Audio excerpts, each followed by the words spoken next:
You made a statement earlier this week saying that you haven't been to the White House since August in the past 2 months because you have a different approach to COVID-19 than they do. What exactly is your approach? And if you were in the White House, what would you be doing differently? Well, I can speak to the Senate. The Senate went back in session the 1st of May. The final speaker tonight will be Amy McGrath, running for a seat in the U.S. Senate. She is one of the biggest draws here tonight. And as you can see, her campaign staff is right behind me, giving out signs and getting the crowd here pumped up. Amy McGrath is actually already here in the audience. She's actually right there, right behind me. In the historic Shake Rag neighborhood, taking in the sights and sounds of that event. Tej, good evening. Yeah, Max, over the past hour or so, we've seen a lot more attendees start shuffling into this Juneteenth event. I want to reiterate the fact that they have blocked off a portion of road here in between State Street and College Street, and you can see behind me that there are a significant number of people here, and they are doing what they are calling a block party type event. You can see the moon bounce type apparatus behind me and all the people in their lawn chairs.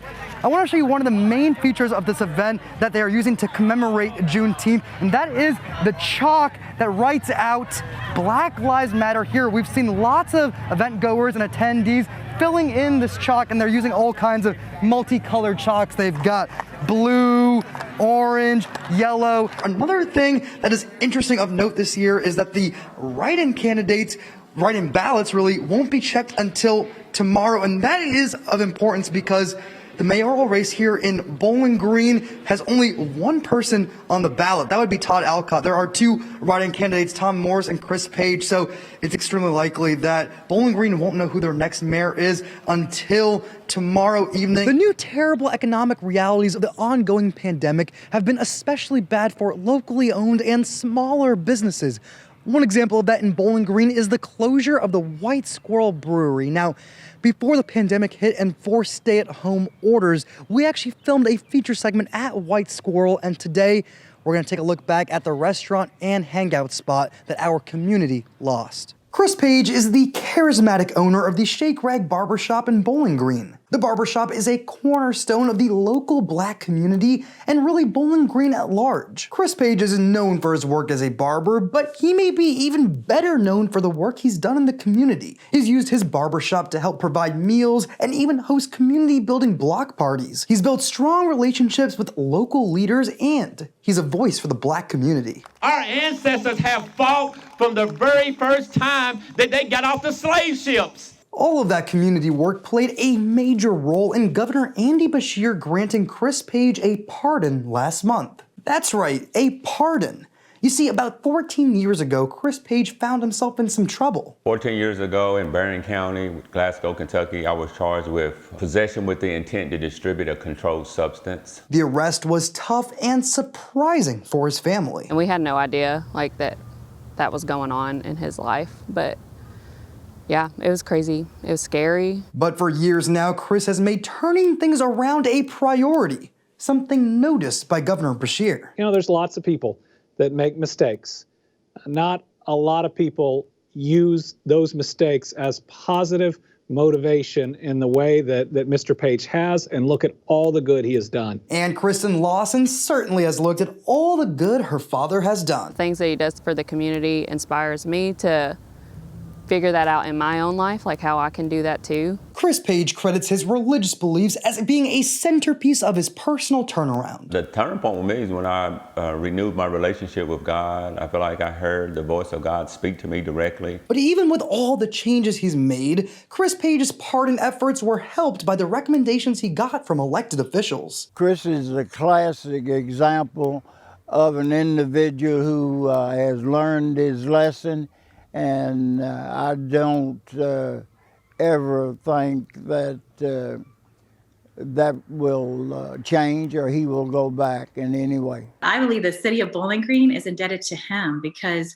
we are a more beloved community because of his service and leadership.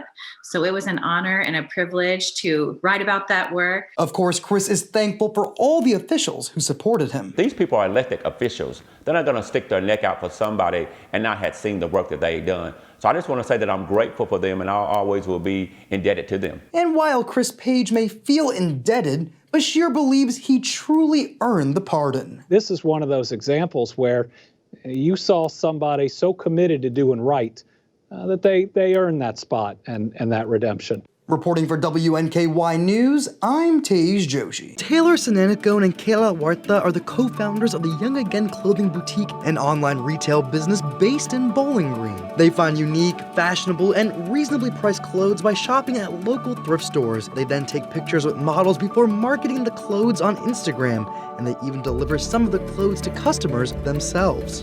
Both of them are fashion lovers, and running their own business is especially meaningful to them. My family, we work in retail, but we don't really have like business owners. And to call something like yours and like you created it from like the ground up is like super rewarding. Owning my own business has always been a dream of mine. Kayla and Taylor have been friends for years, but it was a tragic accident last April that catapulted them to take the next step and start their own boutique. Our top story tonight, a tragedy out of Bowling Green where a 21-year-old man was killed today while cutting grass on a lawnmower. It happened around 11:20 this morning in a field adjacent to an apartment complex located in the 1700 block of Patrick Way. According to Bowling Green police, the man, Dylan Graves of Franklin, Kentucky, died when the lawnmower he was riding on overturned on top of him.